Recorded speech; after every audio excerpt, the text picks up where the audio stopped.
by acknowledging that we have passed a grim milestone in this pandemic. 500,000 people dead from COVID-19. This pandemic has touched each of us. So many have lost loved ones.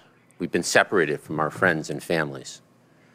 Too many of our businesses and schools have been closed for way too long. President Biden is clear. We are at war with this virus, and we're using every resource at our disposal to defeat it. We're keeping equity at the front and center of our response, partnering with states, tribes, and territories to increase vaccinations in the hardest hit and hardest to reach communities, increasing supply to convenient and trusted locations like community health centers, deploying mobile units to meet people where they are, and improving data collection so that we have a better understanding of the inequities currently experienced. Today, we're announcing another action we're taking to ensure an equitable response. In the month of March, we will begin to deliver millions of masks to food banks and community health centers around the country. These are nationwide networks that serve populations hit hard by the pandemic. While masks are widely available in many different shapes and sizes, many low-income Americans still lack affordable access to this basic protection. That's why we're taking this important action to keep Americans safe. We will deliver more than 25 million masks across the country. These masks will be available at more than 1,300 community health centers and at 60,000 food pantries nationwide. Any American who needs a mask will be able to walk into these health centers or food pantries and pick up high-quality, American-made masks. These masks will be available at no cost. They'll be well-fitting cloth masks available in children's and adult sizes, and they can be washed for reuse, all consistent with CDC guidance and all made in the USA. Once again, our decisions here have been made with equity at the center. Not all Americans are wearing masks regularly. Not all Americans have access, and not all masks are equal. With this action, we are helping to level the playing field, giving vulnerable populations quality, well-fitting masks. When President Biden delivered his inaugural address, he made a very clear request to the country: mask up. And he's taken action to require masks in federal buildings, on federal lands, and on public transportation like planes, trains, and buses. The action we're announcing today is a targeted step to help Americans respond to the President's challenge to mask up to protect themselves and their fellow Americans. As we encourage people to continue to mask up, we're focused on vaccinating people quickly and equitably. Today, I'll give you the latest update on our execution on vaccinations in the three key areas that we're focused on: more vaccine supply, more vaccinators, and more places to get vaccinated. First, on vaccine supply. Yesterday, we announced the 5th consecutive week of supply increases to states, tribes, and territories, from 8.6 million doses when we took office to 14.5 million doses this week. That's an increase in vaccine allocations to states of nearly 70% during the Biden-Harris administration. The retail pharmacy program we launched a few weeks ago has performed well so far. And this week, we will increase the allocation to pharmacies to 2.1 million doses. So with 14.5 million doses allocated to states, tribes, and territories, and 2.1 million through the federal retail pharmacy program, we've nearly doubled weekly supply of doses in just 5 weeks. Second, we're mobilizing teams to get shots in arms.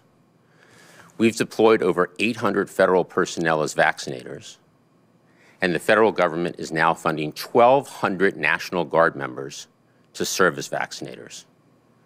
We've also deployed 1,000 federal personnel to support community vaccination sites in operational and support roles. Third, we continue creating more places where Americans can get vaccinated.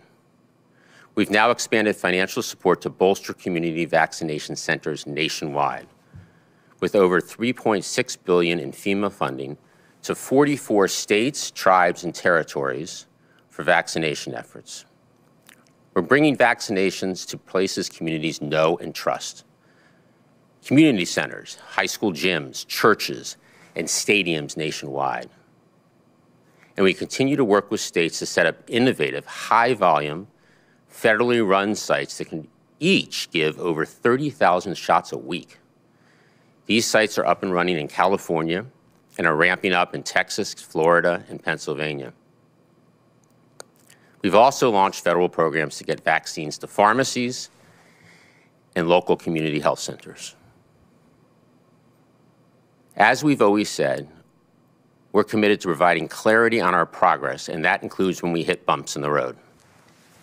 Last week, we got hit with the very severe weather, which impacted the vaccination supply chain, from manufacturing to shipping to the ability to get shots in arms. The manufacturers, the shipping firms, the states, the tribes, the territories, and pharmacies worked to overcome these challenges. And despite all the temporary weather-related delays, our 7-day average daily doses administered is at 1.4 million, and we've already caught up on the weather-related shipping backlogs. Teams worked throughout last weekend to pack and ship doses. On Monday, yesterday, 7 million doses, 2 days ago, 7 million doses were delivered. That, coupled with the 14.5 million doses allocated this week, results in record supply going to the states. We've encouraged states to get needles into arms by extending vaccine clinic hours, offering services 24 hours a day where possible, adding weekend appointments, and having more staff on hand. On this point, I want to stress that if states do not have the staff to work around the clock and on the weekends, the federal government stands ready to help. I also want to spend a couple of minutes on our plans for the Johnson & Johnson vaccine, which is currently pending approval for emergency use authorization by the FDA. Yesterday, I again updated and reviewed with our nation's governors our plans to distribute the Johnson & Johnson vaccine if the EUA is granted. The governors are carefully planning their efforts and getting ready for the possible new vaccine. If authorized, we are ready to roll out this vaccine without delay. Our distribution approach will mirror the current allocations process across jurisdictions, pharmacies, and community health centers. If an EUA is issued, we anticipate allocating 3 to 4 million doses of Johnson & Johnson vaccine next week. Johnson & Johnson has announced it aims to deliver a total of 20 million doses by the end of March. We're working with the company to accelerate the pace and time frame by which they deliver the full 100 million doses, which is required by contract by the end of June.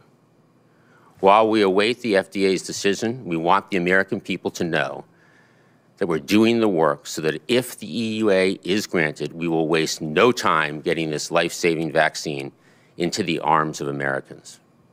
With that, let me turn it over to Dr. Walensky to talk about the state of the pandemic. Dr. Walensky.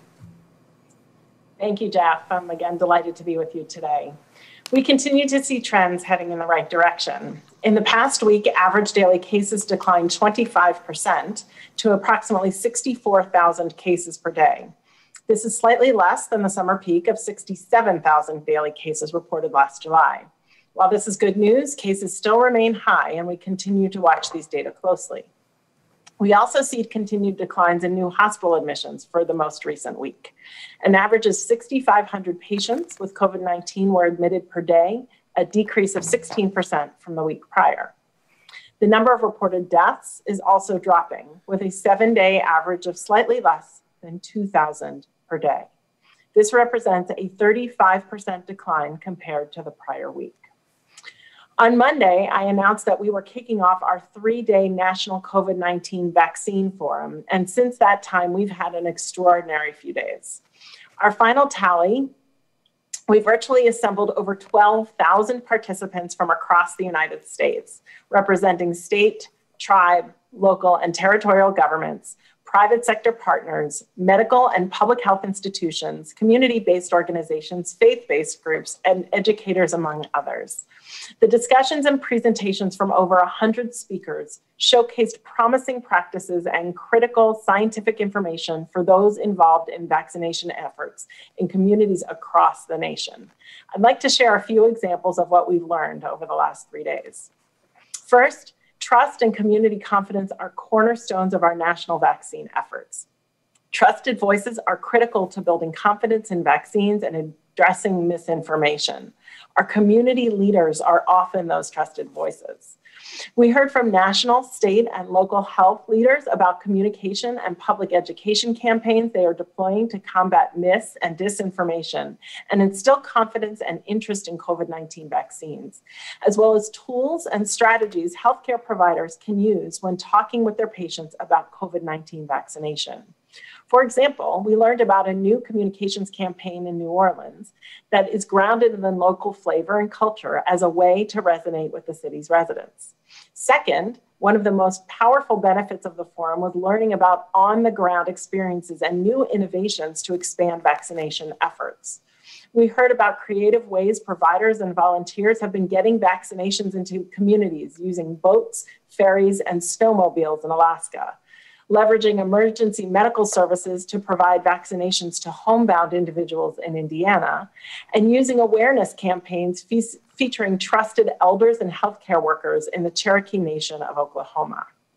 Finally, forum sessions taught us that every person, community, faith-based organization, governmental and non-governmental partner, and business has a role to play in supporting our nation's COVID-19 vaccination strategy. We learned about faith-based efforts like the outreach to people of color being led by the Metropolitan International Church in Nashville, Tennessee, where faith ambassadors engage with local clergy to help spread accurate information on COVID-19 vaccines to these high-risk communities. We also heard about successful public-private partnerships, like in San Diego, where vaccination super sites like the one in Petco Park Stadium are vaccinating thousands of people a day. And in Colorado, where there is a government-private partnership, the Champions for Vaccine Equity Task Force, where the health department and 10 medical champions of color are working with and through community-based organizations to create opportunities for listening and sharing information about COVID-19 vaccines. These are just a few of many practical innovations and solutions shared during the forum. And I want to let you know that all of these sessions, as well as resources and materials, will be posted on the CDC website following the forum. I encourage you to check it out when you're able. Next, I would like to take a moment to highlight the progress made so far in our efforts to rapidly expand genomic sequencing nationally, including through our $200 million investment announced last week. This work is more important than ever given the continued spread of COVID-19 variants in the United States. As of February 23rd, we now have identified nearly 1,900 cases of B.1.1.7 variant in 45 states, 46 cases of the B.1.351 variant in 14 states, and 5 cases of the P.1 variant in 4 states. The pace of our genomic sequencing has scaled up from about 400 samples a week when I started as CDC director to now more than 9,000 samples as of the week of February 20th. We are continuing to increase this pace with our state public health and private lab partners with a goal of 25,000 samples per week in the coming weeks. The increased volume of sequence information is helping us to better understand the diversity of variants circulating in the United States, where they are located, and how they are spread. With the samples in hand, we can then scientifically examine how variants impact vaccines and therapeutics moving forward. Finally, I want to say that we are proud to be partners in the announcement made today about sending masks to underserved and vulnerable populations. One of the most impactful things we can do is wear a mask. And this is so important during this critical period where cases are declining, but variants that spread more easily are increasing throughout our country. CDC continues to recommend that everyone 2 years of age or older wear a mask when in public and around others in the home not living with you. The mask you should wear should have 2 or more layers, completely cover your nose and mouth, and fit snugly against your nose and the sides of your face. It's essential that you wear your mask correctly and that it fits well in order to get the most protection. By wearing masks in combination with social distancing, washing your hands, avoiding crowds and travel, and getting vaccinated when it's available, we can bring an end to this pandemic. Thank you. I, of course, look forward to your questions, but I'll first turn things over to Dr. Fauci. Dr. Fauci? Thank you very much, Dr. Walensky. What I'd like to do over the next couple of minutes is just update you on an important component of the spectrum of COVID-19 disease. If I could have the first slide. Many of you are now aware of what had long been called long COVID, but actually what that really is post-acute sequelae of SARS-CoV-2 infection, which we're now referring to as PASC or PASC. The reason I'm bringing it up with you today will become apparent in just a minute or two. Just to refresh your memory, the symptoms of this include fatigue, shortness of breath, sleep disorders, fevers, GI symptoms, anxiety and depression, and what some have been referring to as brain fog or an inability or a difficulty in concentrating or focusing. Remember, these are post-acute sequelae after the virus essentially has been cleared from the body. And actually, new symptoms sometimes arise well after the time of infection, or they evolve over time and they may persist, as I'll get to in a moment, for months, and can range from mild, annoying to actually quite incapacitating. The magnitude of the problem is not yet fully known. Next. There have been a number of papers that have described in some detail large cohorts. Here is one from China, which was published online on January 8th in more than 1,700 patients who actually had been hospitalized. I point out that you can get this post-acute syndrome even in individuals who did not require hospitalization. The 6-month follow-up showed a variety of signs and symptoms shown here, with many having fatigue and weakness, as I mentioned on the prior slide, sleep difficulties, anxiety or depression, and the greater proportion of patients with more severe illness had impaired lung diffusion capacity. Next, most recently, in a study from the University of Washington that appeared just a few days ago, it was found really now something alarming, that approximately 30% of the patients who were enrolled at the University of Washington reported persistent symptoms for as long as 9 months after illness. Fatigue was the most common reported symptom, and persistent symptoms were reported by 1/3 of outpatients with mild disease. Next slide.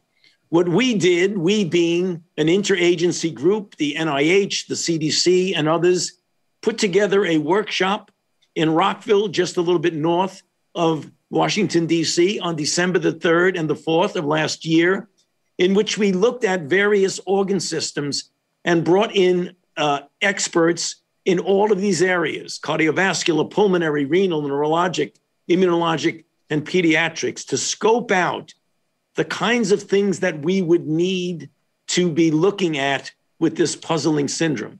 Now, the reason I'm bringing it up at this press conference, next slide, is that just yesterday, on February 23rd, the NIH launched a new initiative to study this PASC, or post-acute sequelae. Now, looking back a bit, in December of last year, the Congress provided $1.15 billion in funding over 4 years for the NIH to support research looking into this. And I'm happy to say that yesterday there was the first in what will be a series of research opportunity announcements released for NIH initiative on this puzzling syndrome. The research studies will be looking at SARS-CoV-2 recovery cohorts, some that are already established and some that will be established. They'll be looking at large data banks from resources such as electronic health records and health symptoms, and they'll be studying a number of biological specimens. And finally, on the last slide, there are selective questions that this initiative hopes to answer, and they are important. What does the spectrum of recovery from this infection look like across all the entire population? Young individuals, middle-aged, elderly.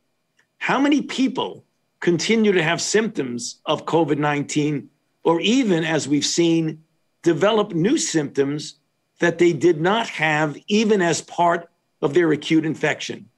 Importantly, what is the underlying biological cause of these prolonged symptoms? We refer to that as pathogenesis. What makes certain people vulnerable while others recover fully and quickly and have no sequelae?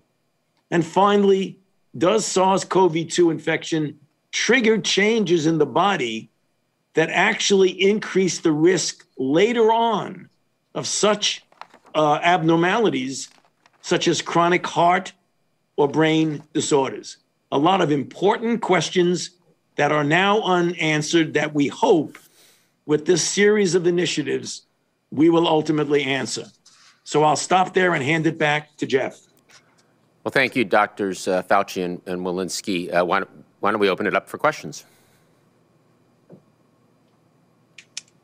First, we'll go to Meg Tyrell at CNBC. Hi, thanks so much. Just to follow up, Dr. Fauci, and then I've got another couple questions, one for Dr. Walensky and then one for all of you. On long COVID, I wonder if you could tell us just a little bit more about, and it's early, but what the epidemic of past or long COVID might look like even beyond the pandemic, and how worried you are about that. And if you're seeing any early work going on in trying to develop sort of therapeutics or other ways of addressing it. And I wondered for Dr. Walensky on the masks, a lot of people are so excited about this announcement. I wondered how you decided on cloth masks, if you considered or are considering N95s at all, even though we know that there is constrained supply of those. And then finally, just a question on the vaccines in general and the plan going forward. With J&J potentially coming out next week, we also know AstraZeneca will have US phase 3 data in a few weeks. And Novavax has said Q2 it'll plan to file and could have 110 million doses in the third quarter. It seems like we're going to have a glut of vaccines potentially later this year, which is a great situation. But what is the plan for all of these different vaccines if they do succeed? Okay, thank you, Meg. I'll take the first question related to this syndrome. Very important question about what we can do about it. And that's the reason why we are creating these cohorts and we're looking at what might possibly be hints at pathogenesis. It's very difficult to treat something when you don't know what the target of the treatment is. And that's the reason why it's extremely important to take a look at these individuals, not only the scope of this and not only, the depth and breadth of the symptoms, but also to try and have some correlate that actually is a pathophysiological correlate. Once we get that, an important part of this, as I mentioned, would be to design therapeutic approaches, hopefully by medications that we already have. We just need to know how to use them. Great, maybe I'll chime in and just discuss the CDC guidance now is to wear cloth masks. The distribution of these masks, which we are also super enthusiastic about, is intended to ensure that both the source and the receiver are wearing a mask that's compliant with the CDC guidance, that is comfortable, easy to wear, and when worn will prevent infection. And we believe these masks will do so. Why don't I handle, Meg, your question on vaccines? And we do not want to get ahead of FDA decision-making here on any of the vaccines that have not been yet approved. But on J&J, obviously the prospect of a potential third approved vaccine is very encouraging and will help to increase the overall vaccine supply, which will allow more Americans to get access to getting vaccinated sooner. Keep in mind that the J&J contract is to deliver 100 million doses by the end of June, but we're working to accelerate that delivery schedule. And I think the thing you will hear from our doctors and from President Biden is as soon as it is your turn to get a vaccine, get vaccinated. Next question. Next, we'll go to Ricardo at the Associated Press. Hi, thank you for taking my question. And Jeff Zients mentioned that you're caught up from weather-related delays on shipping. However, if we look at the CDC information on vaccinations are still down markedly from before the weather. And so my question to you is, what is your timetable for getting caught up on actual shots in arms? And where do you think the level has to be? And then finally, even before the weather hit, we were seeing a leveling off in first doses. What explains that, and does it concern you? So, I showed the data that we averaged 1.4 million per day last week, which was down from 1.7. Prior to that, each week it was going up. I think in the most recent day-to-day information, there's a little bit of a lag effect. So you're seeing the lag of the weekend weather and the weekend overall. We anticipate that the rate of vaccinations will increase markedly this week, given that all that supply did arrive over the weekend and on Monday, and that we've increased the weekly allocation to states, tribes, and territories up to 14.5 million, which is up 70% from the 8.6 where we started 5 weeks ago, and that the pharmacy program is now being allocated 2.1 million. So I think and hope that you will see a market increase in the vaccination rate, given that the weather issues are largely behind us and absent any other type of weather or unexpected event. Next, we'll go to Jeremy Diamond at CNN. Hey, thanks for doing this. A couple of questions. First, on the issue of vaccines. Jeff, you said today that about 3 to 4 million doses will be available to be shipped out if and when an EUA is granted. Yesterday, I believe you told governors it would be 2 million doses. So could you explain that discrepancy? And then also, how do you believe that the arrival of this vaccine, if in fact it is approved, will affect the president's goal of 100 million shots in 100 days? Do you expect to increase that goal? And then just lastly, on the question of the mask shipments, I'm wondering how much it is costing the administration to ship these masks. And, at this point, given that Americans who want to wear a mask largely aren't having trouble actually finding masks, what's the rationale behind this? And are there, how does this help solve the problem of mask hesitancy, which seems to be one of the bigger issues here? Thank you. Good. That was a lot at once. You have to help me here as we go along. But I think my exact language yesterday was around 2 million to the governors. It might end up being a little more than that. But remember, we also allocate to pharmacies and to community health centers. So that's the primary delta or difference, if you will, between around 2 million and 3 to 4 million.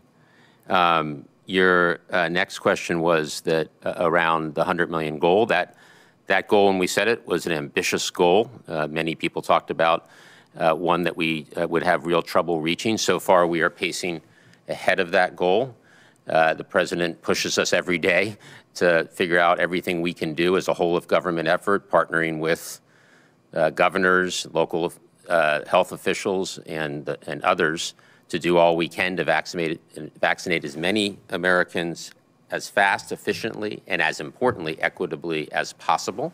So we view the 100 million shots in 100 days as a floor, and we intend to exceed that goal. On masks, the cost will be $86 million, and we really believe that this policy makes a lot of sense in that it allows people who are not able to, in some situations, find or afford a mask to get a mask, and it's part of our equity strategy and central to that. Next, we'll go to Sharon Lafreniere at New York Times.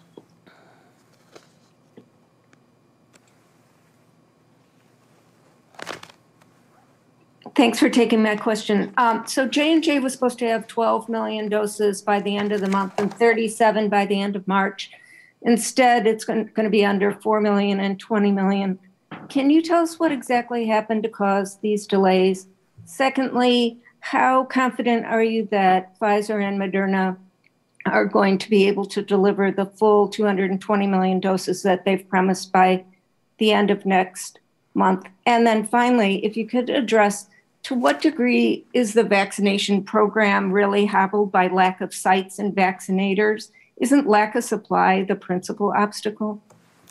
Just to start with the beginning, I think to date we have been, as we've ramped up the number of places, the number of vaccinators, that supply has been, as you suggest, the primary constraint. On J&J, you know, when we got here 5 weeks ago, we learned that J&J was behind on manufacturing, and our team has been working with them since. And you know, I think they're in a better place now. We've helped them with equipment and raw materials, which I think is helping to increase greater capacity and accelerate. The contract is, as you stated, is to deliver 100 million by the end of June. The initial production ramp, you gave the data, was slower than we'd like, so we will continue to work with the company to accelerate that ramp. I would refer you to J&J for any more specifics, but I think it was disappointing when we arrived. I think the progress is real, and we look forward to continuing to work with the company to accelerate their delivery and their capacity. On Moderna and Pfizer, as you know, we've done a lot to help both companies with their manufacturing processes. We're in touch with them all the time, daily, hourly, to make sure that we're doing anything we can to help them and to monitor their production. And I think just yesterday they articulated that they are on schedule, Moderna, to deliver the 100 million doses by the end of March. And as you know, the president visited Pfizer last Friday, and the Pfizer CEO reassured the president that they're doing everything they can to accelerate production, and that they will deliver 120 million doses by the end of March and 200 million doses by the end of May. Next question. Last question, and we're going to make it really quick. Josh Wingrove with Bloomberg. Hi there. Thank you for taking the time. Can you speak a little bit about, first, the mask decision? It was deliberated whether to send them to all Americans. Can you talk a little bit about that sort of decision? Was that just sort of too big an undertaking? You get more sort of impact to send it more targeted? And can I ask specifically, do you think the allocations are going to change if you do get a third approval? In other words, will governors still get a similar share of the stream, or will expanded vaccinations sort of help you change the math a little bit and open up some other streams? Yes. Thank you. So let me do the second question about allocation. We talked to the governors yesterday as part of their preparation, and we're talking to the pharmacies and the community health centers, our federal partners, about the allocation mirroring the current allocation. So the same percentages going through each channel. Across time, we'll monitor channels, make sure channels are performing in two ways: efficiency and also fairness and equity. So future allocations across channels could be changed based on performance. But we're starting, if the FDA does approve Johnson & Johnson as our third effective vaccine, it'll be distributed along the same lines as our current percentages. Months ago, sending a mask to every American would have been a good idea. Today, masks are widely available in many different shapes and sizes, yet still not all Americans are wearing masks regularly, and not all masks are equal. Many Americans need access to a mask that provides effective protection in line with the CDC guidance that Rochelle articulated. So this plan of sending masks to community health centers and to food pantries is an effort that focuses on people who may be particularly in need of the extra support to stay safe and to meet the president's mask challenge of masking up for the first 100 days. So with that, I just want to thank everybody for joining, and we look forward to Friday's session. Thank you.